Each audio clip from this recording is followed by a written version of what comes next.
12 septembrie, Ioan 19, de la 8 la 11. Când a auzit Pilat aceste cuvinte, i-a fost și mai mare frică. A intrat iarăși în odaia de judecată și a zis lui Iisus: „De unde ești tu?” Dar Iisus nu i-a dat niciun răspuns.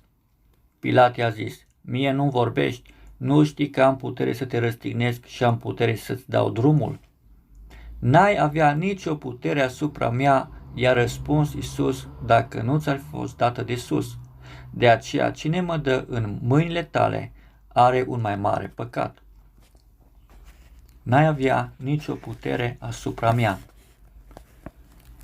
Aici stau în față Pilat și Iisus, judecătorul și prizonierul. Dintre aceștia doi, care este în fond cel liber? Nu acela care în această situație spune sentința, ci acela care o primește calm și resemnat. Pilat i-a spus lui Iisus, când acesta nu i-a răspuns: „Nu știi că am putere să te răstignesc și am putere să-ți dau drumul?” El s-a identificat cu acela care are puterea să decidă. Dar Iisus i-a răspuns: „N-ai avea nicio putere asupra mea dacă nu ți-ar fi fost dată de sus.” Ce siguranță și ce libertate rezultă din aceste cuvinte! Aici, în fapt, nu stăm numai în fața minunatei libertăți a Fiului lui Dumnezeu, ci și în fața libertății scumpe a celor pe care El i-a făcut liberi. Ei sunt liberi chiar dacă oamenii i-ar lega cu lanțuri. Iisus și-a dat benevol viața ca jertfă. El a știut că nu depinde de protecția și puterea lui Pilat, ci numai de voia Tatălui din ceruri. Viața lui a stat în centrul voii lui Dumnezeu. Pilat, care credea că el este liber și stăpân, în realitate nu a fost liber. El a fost rob al oamenilor care au cerut de la el ceea ce în fond nici nu putea să decidă.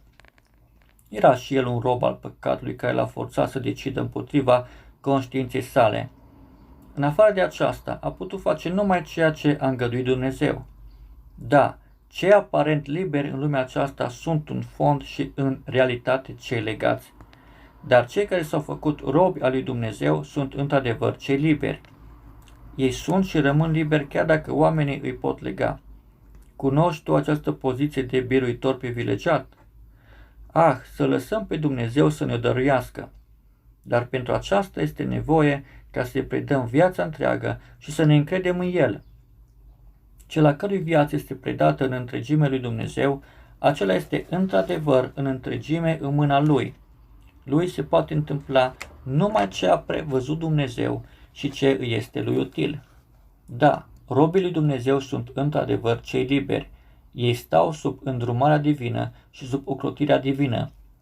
Numai ce este îngăduit de sus, de la Dumnezeu, îi se poate întâmpla lor.